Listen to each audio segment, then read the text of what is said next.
Now this is part 2 of lecture 6,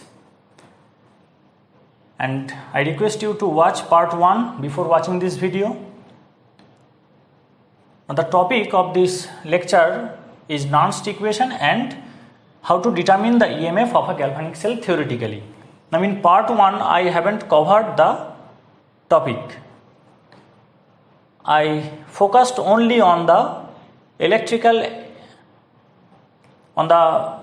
fact that where from the electrical energy is coming in a galvanic cell, and we found that it is the decrease in the Gibbs free energy of the system of the reaction that is occurring within the galvanic cell that is responsible for the generation of the electrical work. Now this is the continuation of the part 1 lecture, and here I will end with the Nernst equation. So the result we obtained in part 1 was like W non-mechanical reversible equals to minus del G T comma P. So at constant temperature and pressure, the decrease in the Gibbs free energy will give you the electrical work. Now what is the form of this electrical work? For this you take two electrodes and say there is a potential difference of amount V between them. This is the potential difference. So if it is 0 here, it will be V here, or if it is V, it is 0 here, or maybe it is plus V by 2, or it is minus V by 2, or the reverse. Anything, the voltage difference is, that is the potential difference is V between these two electrodes. Now we consider this to be the negative electrode and this to be the positive electrode. Now when we connect these two electrodes with a conducting wire, electron will obviously flow from the negative electrode to the positive electrode,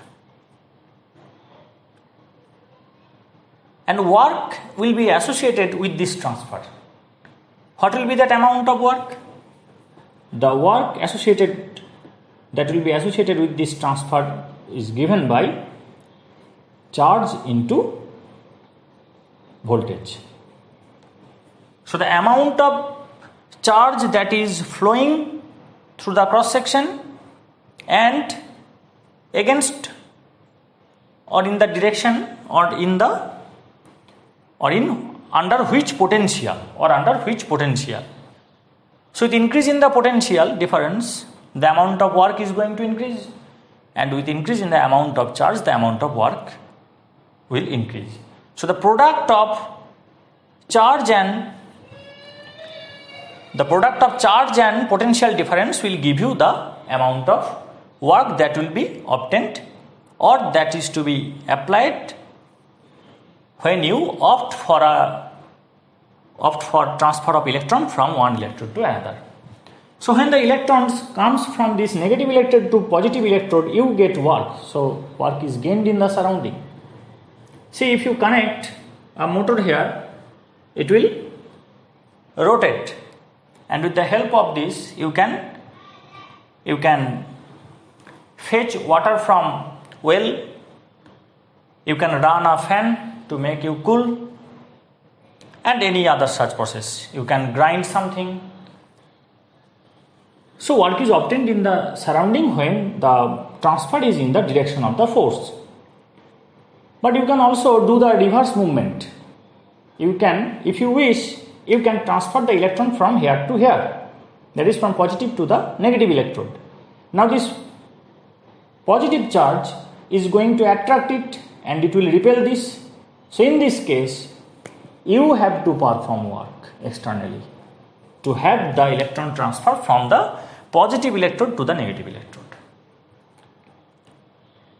But in either direction, the amount of work that will be associated will remain the same. It will depend only on the amount of charge that is transferred, that is number of electrons that you want to transfer, and it will depend on the potential difference under which the transfer occurs. So the amount of work, the magnitude of work will remain identical, only what will be the difference? If it occurs spontaneously, it will give you work will be gained in the surrounding, and if it occurs in a non-spontaneous direction, you have to perform work, or that is work will be lost in the surrounding. Now if we have a galvanic cell where the electromotive force, that is the maximum potential difference, is E cell, then it is the potential difference between the two electrodes, anode and cathode. Now say this is the reaction that is occurring, just for example, this is the reaction that is occurring within the cell, AA plus BB reversible CC plus DD. So this is the cell reaction. I have shown you how a cell reaction looks like in Western cell, in Daniell cell. Now this is for example. Now if 1 mole of such reaction occur, and if each reaction is associated with transfer of n electron, then how many electrons will get transferred? You see, I am considering that 1 mole of reaction is occurring, and each reaction is associated with transfer of n electrons. So there will be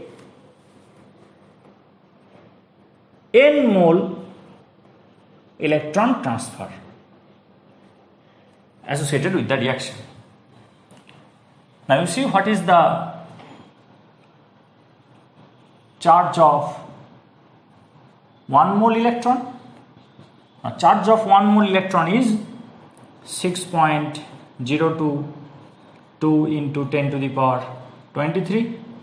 This is the Avogadro number, and 1.6 into 10 to the power minus 19 coulomb. So this is the charge of 1 electron. So for charge of 1 mole of electron, the charge of 1 mole of electron will be the multiplication of Avogadro number and charge of 1 electron. So that will give you, this is 6 into 1.6, so it is 9.6, almost equal to, and it is 10 to the power 23 minus 19, it is 10 to the power 4. So it is 96000 coulomb. Now the actual value that will come, if you use the correct values and if you use calculator, you will get it to be 96500 coulomb. I am just getting an estimate here. Now this is termed as 1 Faraday. So charge of 1 mole of electron, total charge of 1 mole of electron is Avogadro number multiplied by charge of 1 electron.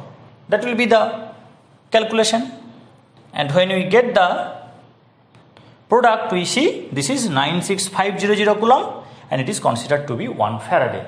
So charge of 1 mole of electron is 1 Faraday. Now here there is a transfer of n mole of electron, so there will be transfer of n Faraday charge. So there will be transfer of n Faraday charge. So there will be transfer of n Faraday charge if 1 mole of reaction occurs. See, for 1 mole of reaction, and if in each reaction there is n electron transfer, then for 1 mole reaction, there will be n mole electron transfer, and 1 mole electron is associated with the charge 1 Faraday. This 1 Faraday. So for n mole electrons, it will be n Faraday. So we get the value of Q for 1 mole of reaction.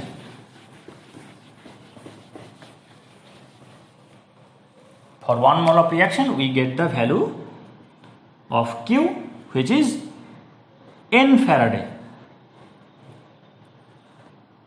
And what is the potential difference? This is the E cell. So it is E cell. So the amount of non-mechanical work that will be available from a galvanic cell for 1 mole of reaction will be this. This WNM equals to NFE cell.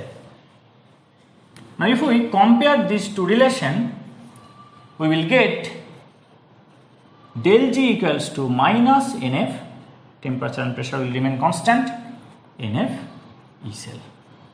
So this is one relation. Now if we carry out the experiment in standard state, that is, if there is gaseous reactant or product,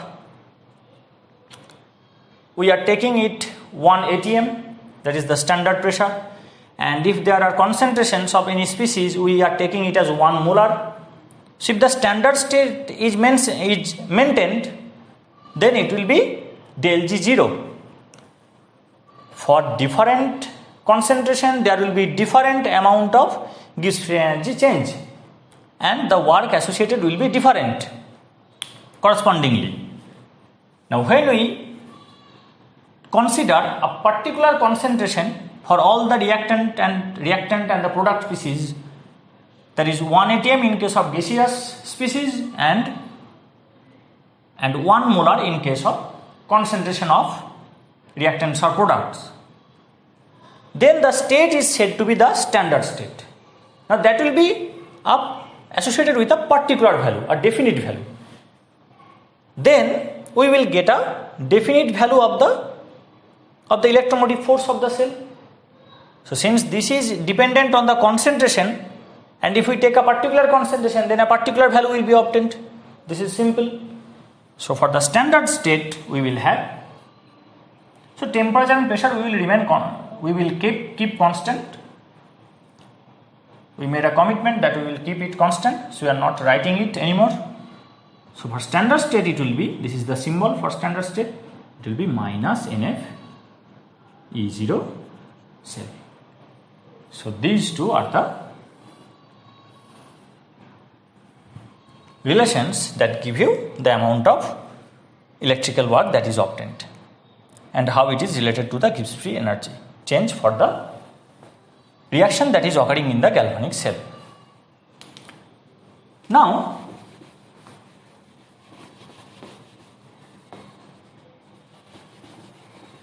for the reaction, say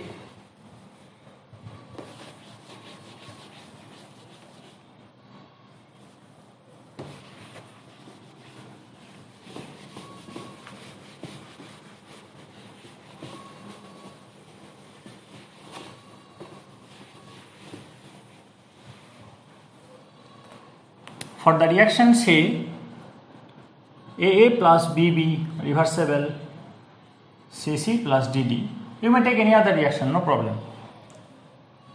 We have the change in Gibbs free energy to be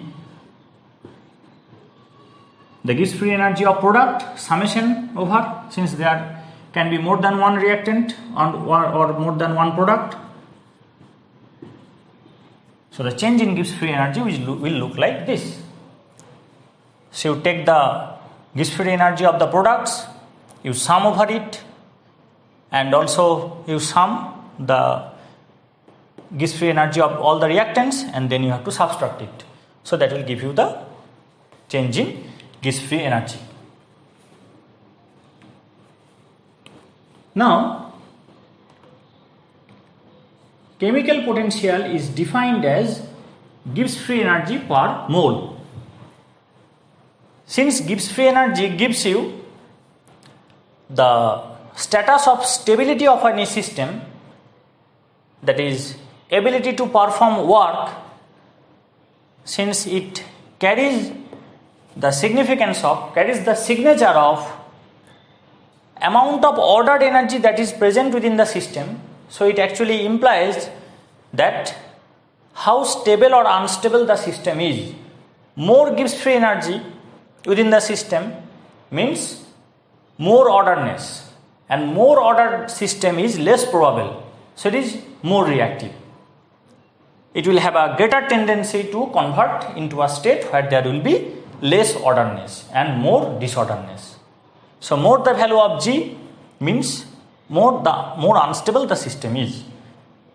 So per mole, Gibbs free energy per mole will give you the chemical potential. This is defined as, so chemical potential is defined as G by N. Now if you use this formula, what will be this? You can write C into mu C plus D into mu D minus A of mu A plus B of mu B. Why so? Now to get the total Gibbs free energy of the product, you have to multiply the number of moles that are appearing or disappearing in the reaction. So there is C number of moles of C. So you have to multiply C with chemical potential. So see, you see that it is Gibbs free energy per mole, and if you multiply it with mole will cancel out, and that will give you the amount of Gibbs free energy that will be associated with C. And this is for D. So if you sum it, add it, it will give you the total Gibbs free energy of the product. So here also for the reactant, this is A into Gibbs free energy of A per mole of A. So mole will cancel out, and it will give you the Gibbs free energy. Now you know that mu equals to mu 0 plus RT ln A. The chemical potential of any species is related to its activity by this relation. So mu equals to mu 0 means this is the potential in the standard state, and it is the activity of the species. Now if it is pure solid or liquid, activity will be 1. So it is 100% active. And if it is gaseous system, then activity will be replaced by pressure. And for solution, activity will be replaced by concentration. Now see, A is not equal to C. This activity is not equal to concentration in reality. What you take as a concentration is given by C. So if you start with 0.1 mole per liter, the value of C is 0.1 molar. If you start with a solution 0.1 mole per liter, then it indicates that the concentration, that is C, is equal to 0.1 mole per liter or 0.1 molar. But that does not guarantee that it must be the activity. Activity may be less. The amount you are giving may not actively participate 100% within the reaction. So activity is actually given by concentration into activity coefficient.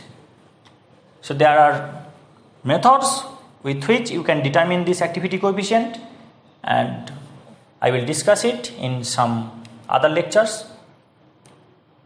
Now for simplicity in this case, we are considering that the system is sufficiently dilute, and if it is sufficiently dilute, then all the reacting species, all the reactant or the product species will respond almost 100%. So when it is dilute, activity coefficient will be 1, 100% active. So then only we can write A equal to C. So you must keep in mind that A is not equal to C in all the cases. Only in case of dilute system, when the activity coefficient will be 1, you will get A equal to C. Similar is the case with the gaseous system. When F will be equal to 1, you will get activity equal to P. But for pure solid and liquid, it is equal to 1. There is no question of such activity coefficient if it is pure solid and liquid. Now, if we use this relation, what will you get? You have to be careful since this will be a complex line, not to be done in a hurry. You have to concentrate. So it is C into mu C. I put the value of mu C. So it is mu C 0 plus RT ln AC plus it is D into mu D0 plus RT ln AD minus A of mu A0 plus RT ln AA plus B of mu B0 plus RT ln AB. Check whether I am correct or not. Just I am putting the expression of mu. So it is C into mu 0 C plus RT ln AC. It is D into mu 0 D plus RT ln AD. And there will be minus here, this minus, and A into mu 0 A plus RT ln AA plus B into mu 0 B plus RT ln AB.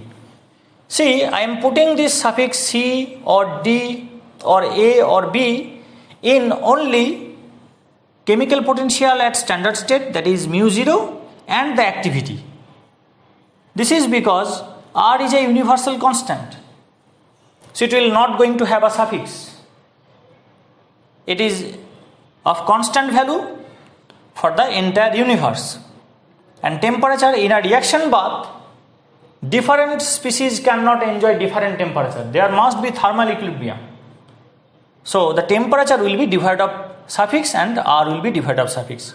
But this standard chemical potential will have a suffix. That is, it is of what? What species? It is of C, it is of D, it is of A. And this activity, it will be of what? It will be of C, it will be of D. And likewise. Now we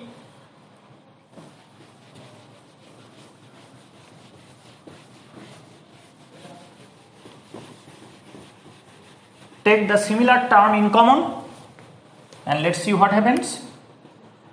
So we have del G equals to,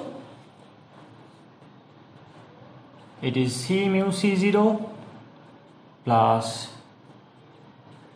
D mu D0 minus A mu A0 plus B mu B0. Am I correct? C mu C0 plus D mu D0, now it will be minus here, A mu A0 plus B mu B0. So this looks similar, so I am taking this out. And what will be the remaining terms? It is, now see, we are taking this bracket open. So C will be multiplied by mu 0 C, that I have considered, and C will get multiplied here. So it will be CRT. Now this C, I will take it within the logarithm. So it will be AC to the power C. And I will take RT common. So what it will give us? It will give us RT. Now it is ln AC to the power C plus ln AD to the power D minus ln AA to the power A plus ln AB to the power B. Is it okay? So this C is going to the power, this D is going to the power, and we are taking RT as common. So it will be RT into ln AC to the power C plus ln AD to the power D minus ln AA to the power A, and likewise. Now Can you remember? Just a few minutes ago, I have expressed del G as C mu C plus D mu D minus A mu A plus B mu B. So if the expression of del G is similar but without this zero suffix and it looks similar, then I can write instead of it as del G 0. What is del G? Del G is C mu C plus D mu D minus A mu A plus B mu B. So it is the same, it is of same expression. Just it has a only standard suffix here. So it will be del G as the expression looks similar, but it is in the standard state, so it will be del G 0 plus it will be RT. You see there is plus in between, so AC to the power C and AD to the power D will be multiplied. So it is AC to the power C into AD to the power D, and we have negative here, so it will come to the denominator, so it will be AA to the power A into AB to the power B. So this is the value of del G.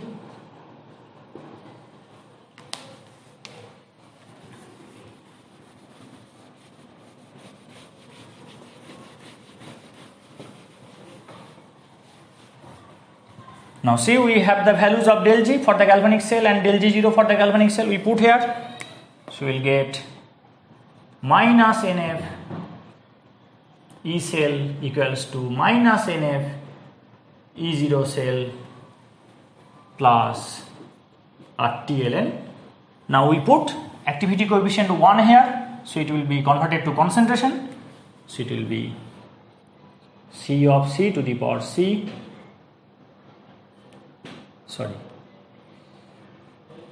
This is the concentration of C. This is concentration of D to the power D, and this will be concentration of A to the power A, and this is concentration of B to the power B. Now we take this minus NF to the right hand side, or let us divide both sides by minus NF. So what it will be? It will be E cell equals to E0 cell minus RT upon NF. We take this, we convert this ln log natural to logarithm log 10. So what it will be? It will give us a factor 2.303. So it will be 2.303 RT log. Now see, what is this? Students have a tendency to write it as K, equilibrium constant. Whenever they see this expression, they write it as K. But remember that equilibrium constant will be obtained only when the reaction reaches equilibrium. And the concentration of C, concentration of D, concentration of A, concentration of B, these are all present in the entire course of the reaction. You have concentration of C, concentration of D, and concentration of A and B at when it is just started, 1 minute passed, 2 minutes passed, and yet to reach equilibrium. We have all the concentrations, and a time comes when the reaction reaches equilibrium. Forward reaction, backward reaction, it is going and backward, and when the rate of forward reaction becomes exactly equal to the backward reaction, we have the state of equilibrium.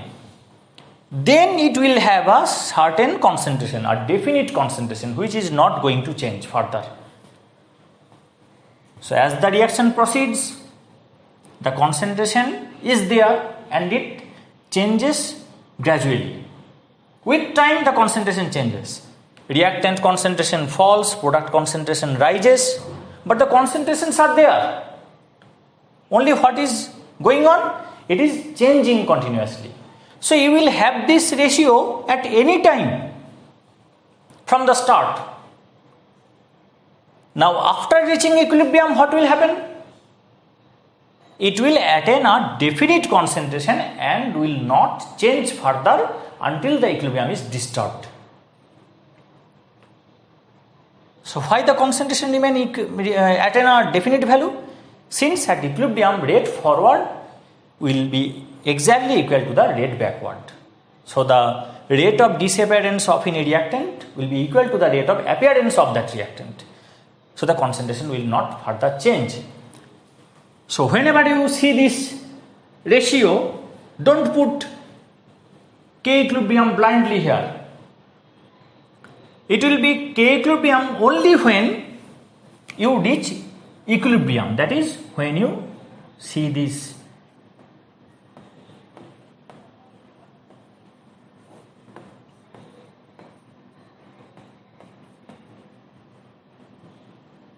then only you are allowed to write it as K equilibrium. So when you have the equilibrium concentration of C, equilibrium concentration of D, equilibrium concentration of A and equilibrium concentration of B, then you only will be allowed to write this ratio as equilibrium concentration. Equilibrium constant. But this will have a large number of values starting from the start of the reaction until it reaches equilibrium. It may have a large number of values, and those values, when after putting those values, when we get the ratio, we will name it as reaction quotient. So we will write it as Q, where Q is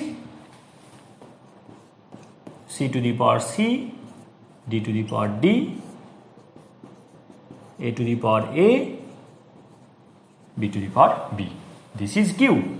So for any value of concentration of reactant and product, it is reaction quotient.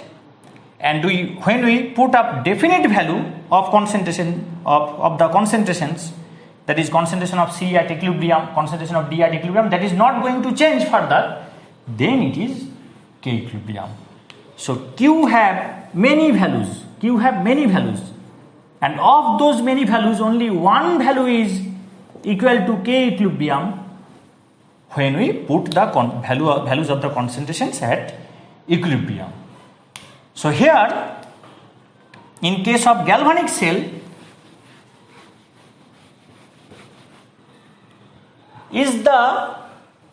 has the reaction reached equilibrium? If the reaction has attained equilibrium, then the battery will be dead. So only a dead galvanic cell have reached equilibrium. There is no further net reaction to give you electric current. So the Nernst equation will not be dealt with this K equilibrium. If you put K equilibriums, see what happens. So I will show that in the next lecture. So that will disturb this topic. Just as a qualitative explanation, you see, if you deal with the equilibrium situation, then there is no net reaction, since the rate of forward reaction will be balanced by the rate of backward reaction. So there will be no electric current. So you have a dead battery. Galvanic cell at equilibrium means you have a dead battery, and that is of no use. Now you have to find the EMF. For a dead battery, the EMF will be 0. I will show you in the next lecture that how the EMF becomes 0 when a galvanic cell reaches equilibrium. Now for the time being, you see what you get. You get E cell equals to E0 cell minus 2.303 RT upon NF log Q.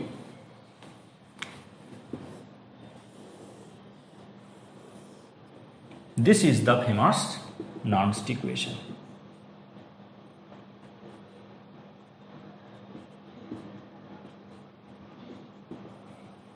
Now see the electromotive force of a cell. It depends on the concentration. Since concentration guides the value of Q, it depends on temperature. So upon what factors it depends? You can have this from the Nernst equation.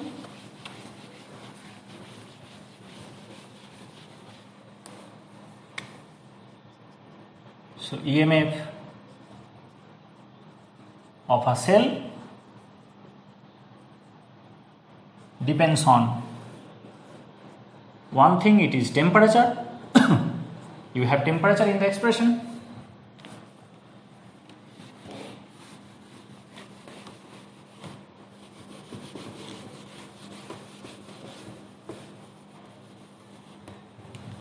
You have temperature in the expression. It will depend on the concentration of the reactant and the product species, concentration of reacting species, and it will depend on E0 cell. What is this? This is guided by the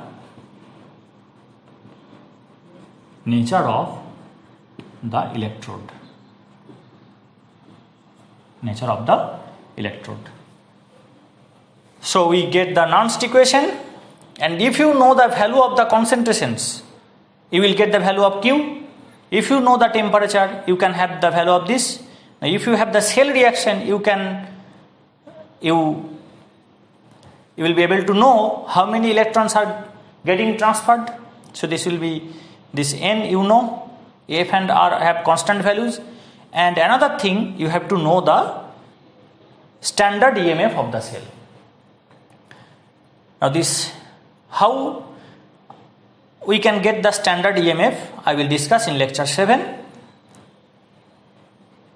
So you have the value of E0 cell, you have the value of temperature, you have the value of N from the cell reaction, and you know all the concentrations. Since when you are dealing with a cell, you must know the concentration of the reacting species.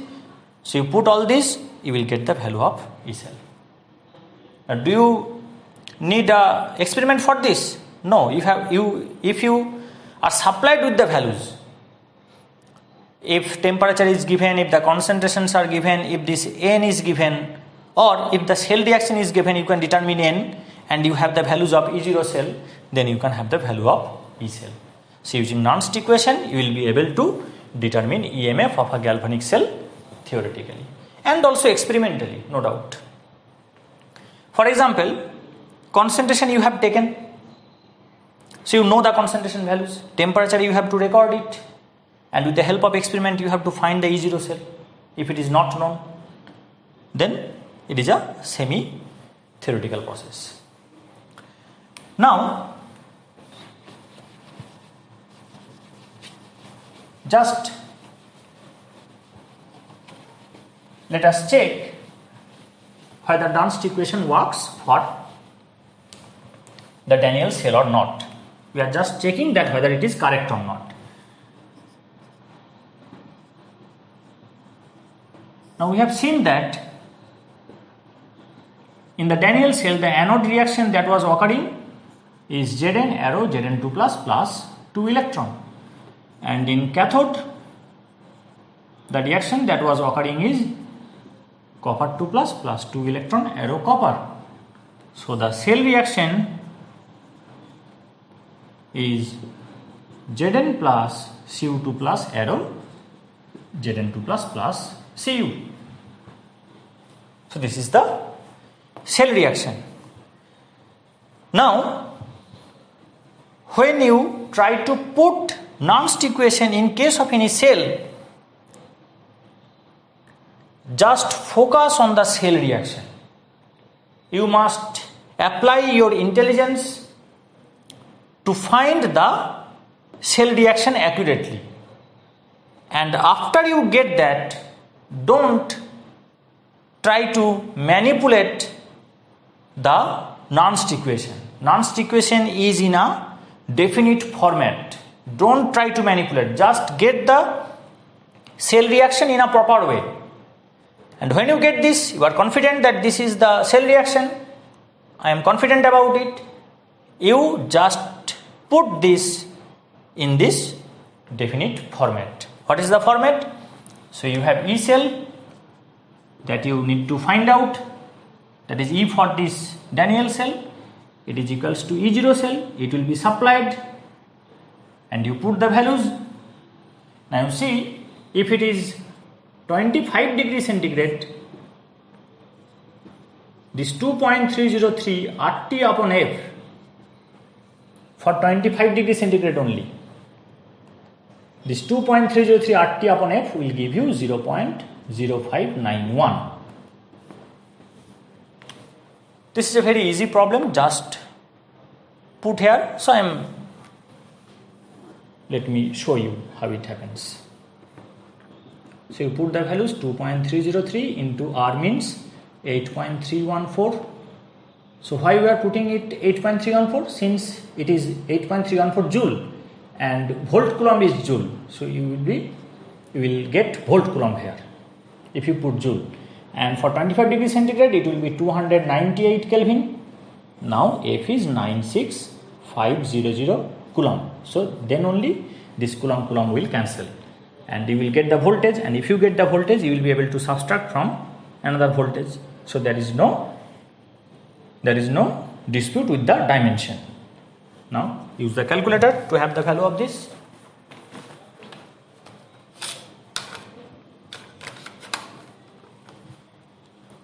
It is 2.303 into 8.314 into 298 equals to divided by 96500.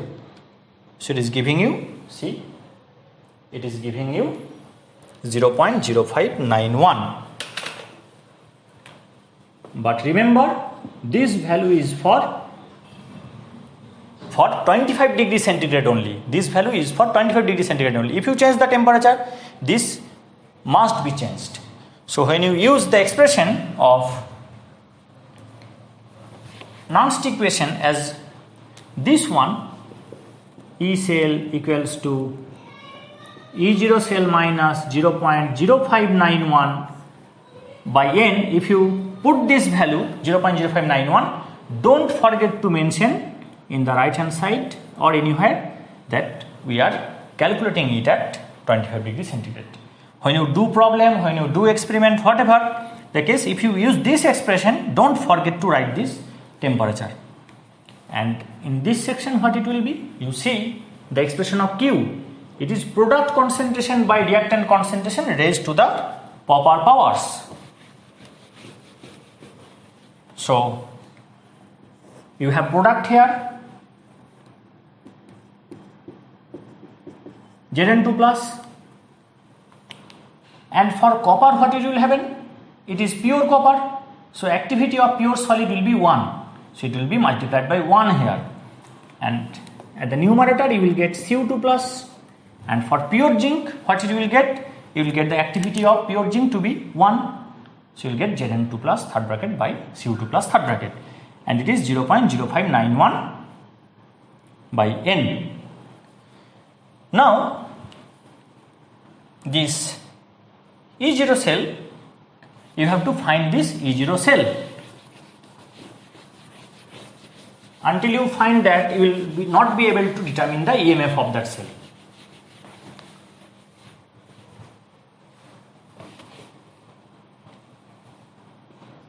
Now this E0 cell can be determined in two different ways. If you use the oxidation method, it will give you this expression. See, Zn is getting converted to Zn2 plus, copper is getting converted to copper 2 plus, so it is the oxidation method, and tendency of zinc to get oxidized is positive, so it will give you positive value, and tendency of oxidation of copper is negative, so it will give negative value, so negative will give you positive. So this is the expression. I will come to this in detail in the next lecture, and if we put the value, what you will get? It is 0.76 volt minus 0.34 volt. So when you add this, you will get 1.1 volt. See, 0.76 minus, so it is plus, and you see it is 1.1 volt. Now we put the value for Daniell cell. It is 1.1 volt, and you can remember that in Daniell cell I have told you that the concentration was taken to be 1.0 molar and 1.0 molar. So it will be 1 by 1, log 1 is 0, so this entire term will be 0. So it is 0. So you see, experimentally we have obtained that the voltage is 1.1 volt, and theoretically we are getting that EMF of Daniell cell is 1.1 volt. So our theory tallies with the experiment. Now in the next lecture, in the coming lecture, I will show you how to get the value of this, of the EMF of any half cell or cell in standard state. How to measure this or how to get these values. So stay with me for this standard electromotive force, standard electrode potential.